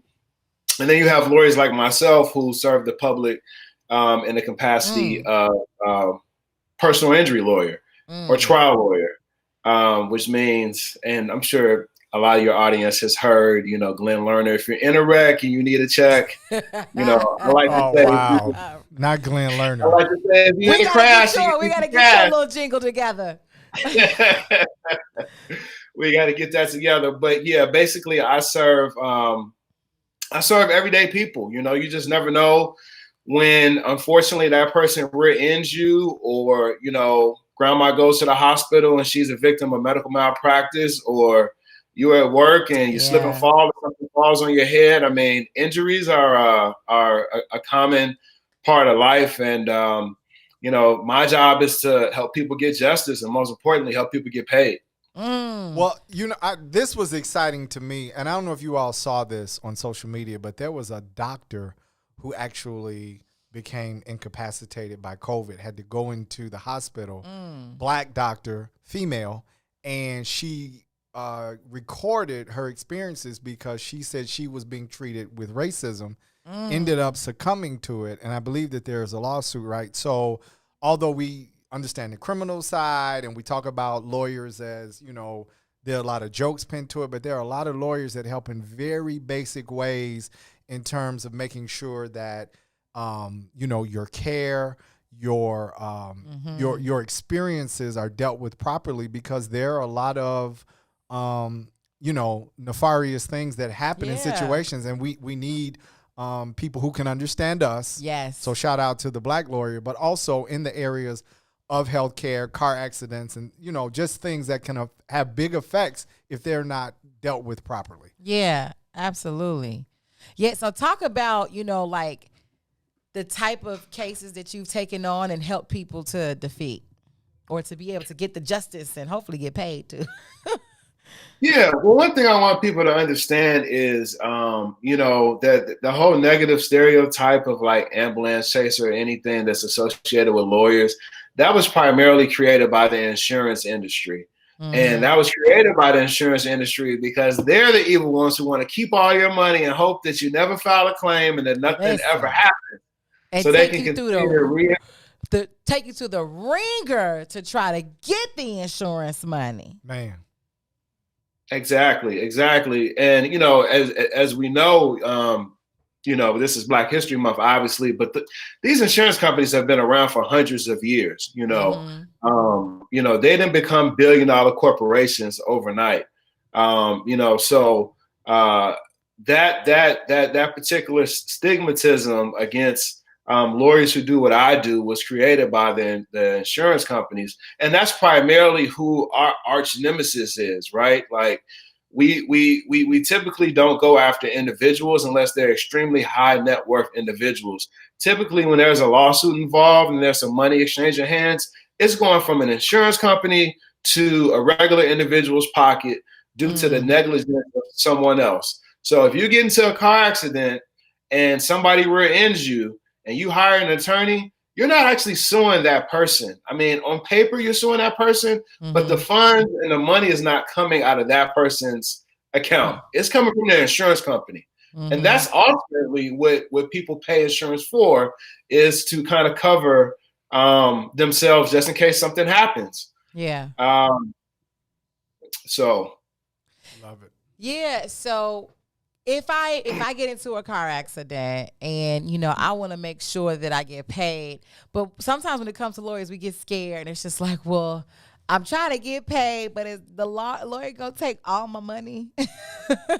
Like, how does that work? Just in fees. So like, how do you really kind of help ensure that, of course, you get the payment that you need, but it's not breaking the bank of the actual person that needs the help? Great question. So that's a good question, Cassie. So unlike divorce lawyers and criminal lawyers and other types of lawyers, child support lawyers, etc. Yeah. Personal injury lawyers, we work on what's called a contingency basis, meaning we don't charge people up front. We only get our fee if we get you paid. So that's the first thing. People don't have to pay anything to hire a personal injury lawyer, which is half the time why you see so many billboards and television commercials, because it costs the average individual nothing to actually get into the courthouse and file a lawsuit and hire a lawyer. And so that's one thing that people should kind of keep in mind as we do free consultations and we work on what's called a contingency basis. So unlike that criminal case where Ray got locked up and they need $5,000 for a lawyer and all of that, with injury cases, that's not the case. And so typically most injury attorneys charge 1/3 of whatever we're able to recover. And of course, typically, if we're not able to recover anything, then we don't get paid. So we only try to take cases that we feel strongly about. Oh, that's awesome. That's really good to know. Do you have any other kind of just promotions or incentives that you want to kind of shout out to the people out there? Well, yeah, I just want to let people know, generally, you just never really know when something's going to happen. So always pay your insurance. Insurance is very, very important, especially in our communities. A lot of people see insurance as a bill and not an investment. But a lot of times there's so many people in our communities driving around with no insurance that they hit somebody and they don't have any insurance and that person is seriously injured. Well, that person loses out because the other individual does not have insurance. So it's a collective, insurance is a collective community concept. And more of us need to make sure that we pay our bills on time, especially our insurance bills. Because a lot of times, folks end up with no car, etc. Oh, I was going to pay my insurance yesterday. I didn't know I was going to get into an accident, or it just lapsed last week, etc. So that's my public service announcement for 2021 is, be responsible. Insurance is not just a bill, it's an investment.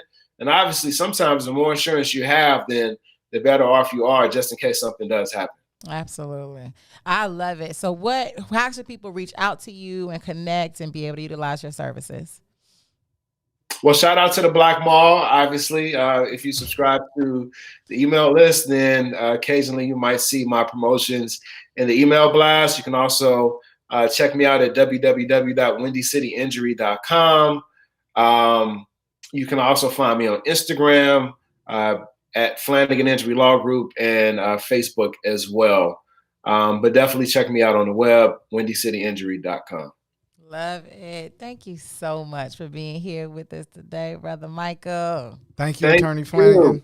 Alrighty. Yeah, sir. You got to call me if you need me. In a crash, need some cash. I got you. Come on now. I love Call it. If you need him in a crash, you need some cash. Let's call Attorney Michael Flanagan of Windy City Injury.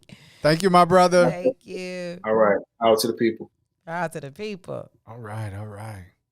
What a show, Cassie. Man, right? We got about 2 minutes and they're gonna throw us out of here. I know, right? Especially right. Jared's like, yeah, you gotta go. But we taking 2 minutes, Jared. We're gonna get out of here. Wanna give a huge shout out to the audience today. Yes. They put it in. Great comments, great questions. You all came in the room, shared the broadcast.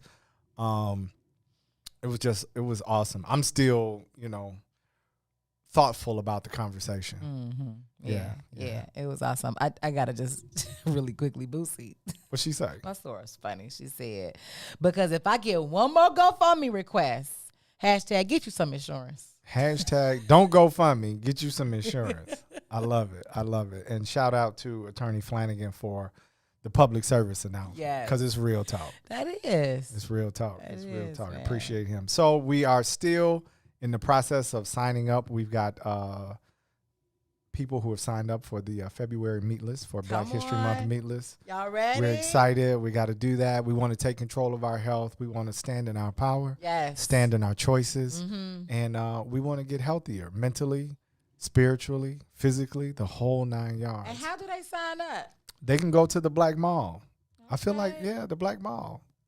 The plant-based African. Are you dropping it in the... I am. Why don't you drop that in there, Cassie? I am. If you guys just want to try, just try. I admonish everybody to try it. The plant-based, the vegan diet for 30 days. Just give it 30 days. You can go back to doing whatever else you were doing, but give it 30 days. Come in our group. We guide you through the process. We have shopping lists. We work with you. It's a fun group atmosphere. There's some people who are in the January group that are in the audience right now. Yes. Let them know that it's cool. They can do it. We got Cassie doing workout videos. We love it.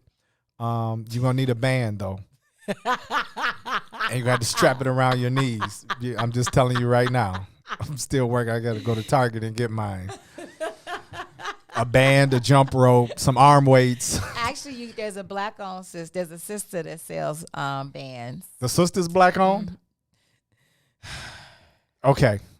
You saw I changed Bad it. joke. Yeah, I know. You're like, there's a black-owned sister. Okay. Kiara Lachey. She sells the band. She sells, we sell on the Black Mall your actual waistband. Okay. Yeah, but she has the resistance bands for both around your legs and for your arms, and so it's really, really dope. It really helps. So too. In the last minute before they throw us out, guys, stick with us next week. The next couple of weeks we got some great shows. We're going to talk with the sister who made the movie documentary, The Invisible Vegan. It's about veganism from the black perspective. Yes. We're going to talk to a dentist, military man, a professional in St. Louis who gave it all up and started his life over in Belize, bought land in Belize and got out of America. We're going to continue our series, Is It Time to Leave? We talked to a sister who's in Bahrain.